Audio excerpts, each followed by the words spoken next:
নায়িকাদের বয়স 50 বছর হয়ে গেল কিভাবে 20 বছরের মনে হয়, আজকের ব্লগে আমি সেটা বলবো। সকালে নাস্তা শেষ করে চলে গিয়েছিলাম বার্থডে গিফট কিনতে। ওইখান থেকে আমার বান্ধবীকে নিয়ে আমার নানুকে নিয়ে ডিরেক্ট চলে যায় বাজার করতে। এরপর বাসে এসে বরের জন্য একটা সারপ্রাইজ রেডি করি। আসসালামু আলাইকুম, কি অবস্থা সবার? আজকে আমি একটু ভোরবেলায় উঠছি, আর ভোরবেলা ওঠার ভিতরে একটা অন্যরকম শান্তিও আছে। ঘুম থেকে উঠলে ফেসটা একটু ফোলা ফোলা লাগে, যে কারণে আমি প্রত্যেকটা দিন আমি আমার ফেসে ঘুম থেকে ওঠার পরপরই একটু মাসাজ করি। শুরুতে আমি আমার ফেসে একটা অলিভ অয়েল দিয়ে নিয়েছি, এরপরে আমি মাসাজের মেশিনটা দিয়ে আমি আমার ফেসটাকে সুন্দর করে মাসাজ করে ফেলবো। এতে করে ফেসের স্কিনটা কিন্তু অল টাইম টান টান থাকবে। সময় আমরা মুভি দেখার সময় বলি না যে নায়িকাটার বয়স প্রায় 50 বছর, কিন্তু কোনো মুখে বলেন কিংবা গলায় বলেন কোনো ভাঁজ থাকে না। আর এইটার প্রথম সিক্রেট হলো এইটা। মেশিন এর ভিতরে কিন্তু আমরা 3টা পার্ট পাচ্ছি, আর এই মেশিন গুলোর ভিতরেও কিন্তু অনেক কপি বের হয়েছে। আর অরিজিনালটা পেয়ে যাবেন আমাদের স্কিন টো বাই মিসমি। যার যার লাগবে আপনারা অর্ডার করে ফেলুন। পেজটাকে আমি আমার এই ভিডিওর ক্যাপশনে মেনশন করে দিচ্ছি। শেষ করার পরে এখন আমি আমার ফেসে স্কিন টো বাই মিসমির পাপায়া সোপটা দিয়ে দিচ্ছি, যেটা দিয়ে আমি সাবানটাকে ভালোভাবে আমার ফেসে অ্যাপ্লাই করতেছি। আমার হাতে যে পিঙ্ক কালারের ব্রাশটা দেখতেছেন, এটাও কিন্তু আপনারা পেয়ে যাবেন স্কিন টো বাই মিসমিতেই। তো দেরি না করে আপনারা অর্ডার করে ফেলুন। আর যার যেটা প্রয়োজন স্কিনের প্রবলেম অনুযায়ী কিন্তু আমরা প্রোডাক্ট সাজেস্ট করে থাকি। এত ভোরবেলায় বাসার ভিতরে শুধুমাত্র আমি একাই উঠছি, কেউ এখনো ঘুম থেকে উঠে নাই। যেহেতু সকাল সকাল উঠছি, তাই ভাবলাম যে আজকে আমি নিজের হাতে একটু আলু ভাজি করি। তাই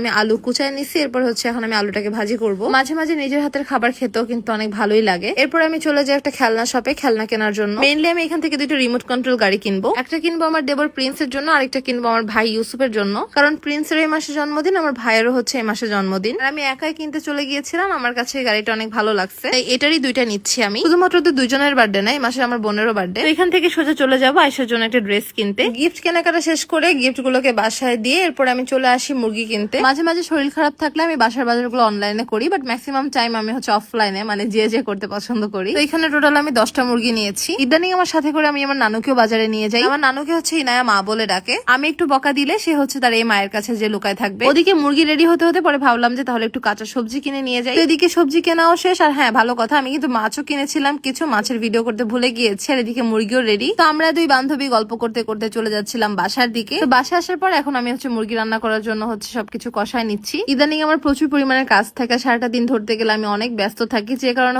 রান্নাঘরে আসার টাইমটাও বেশি একটা পাই না। কিন্তু যখন সময় পাই তখন আবার আসার অপশনটা ছাড়ি না। এরপর আমি মাছ নিয়ে আসছিলাম, আমার হেল্পিং হ্যান্ড আমাকে মাছগুলো কেটে দিচ্ছে। আমার বাসা টোটাল 2টা হেল্পিং হ্যান্ড, একটা আসে সকালে, একটা আসে বিকালে। তো সকালের সময় মাছ আনতে পারি না, কিন্তু বিকালে যেটা আসছে এটার সময় মাছ যেহেতু এনেছি, তো ও মাছ কাটাকাটি করে এখন ধুয়ে দিচ্ছিল। এরপর বিকালবেলা আমি নানুকে নিয়ে চলে যাই ওয়েট মাপার মেশিন কেনার জন্য। কারণ ওয়েট মাপার মেশিন বাসায় একটা ছিল, এটা ইনায় ভেঙে ফেলছে, তাই আমার একটা দরকার ছিল, তাই কিনতে চলে আসছি। আজকে যেহেতু সারাটা দিন বৃষ্টি পড়তেছে, তাই ভাবলাম যে নোবেলকে একটু সারপ্রাইজ দিব। সেটা হলো নোবেলের জন্য আমার হাতে সবজি দিয়ে লেটকা খিচুড়ি রান্না করবো। ও এটা অনেক পছন্দ করে। আমার কাছে কেন জানি না মনে হয় প্রত্যেকটা স্বামী চায় তার বউ তাকে সবসময় মজার মজার খাবার রান্না করে খাওয়াবে। আর এটার ভিতরেও কিন্তু অন্যরকমের আলাদা একটা শান্তি থাকে, কারণ এত বছর যাবত এটা আমি দেখে আসতেছি। নোবেলের জন্য যখন আমি মজার মজার খাবার রান্না করি, তখন সে প্রচুর পরিমাণে খুশি থাকে। তো এখানে আমি বেশ কয়েক প্রকার সবজি নিয়েছি। আর এই ভিডিওটা আয়েশা দেখলে আমি নিঘাত জানি ওর অনেক খেতে মন চাবে, কারণ ও আমার হাতের খিচুড়ি অনেক পছন্দ করে। সমস্যা নেই আয়েশা, আবার তো দেখা হচ্ছে, ইনশাল্লাহ তোকে আমি রান্না করে খাওয়াবো। অনেকে বলেন যে আপু আপনার বোনের নাম খালি বলেন, আপনার বোনকে একটু দেখতে চাই আমরা, একটু দেখান।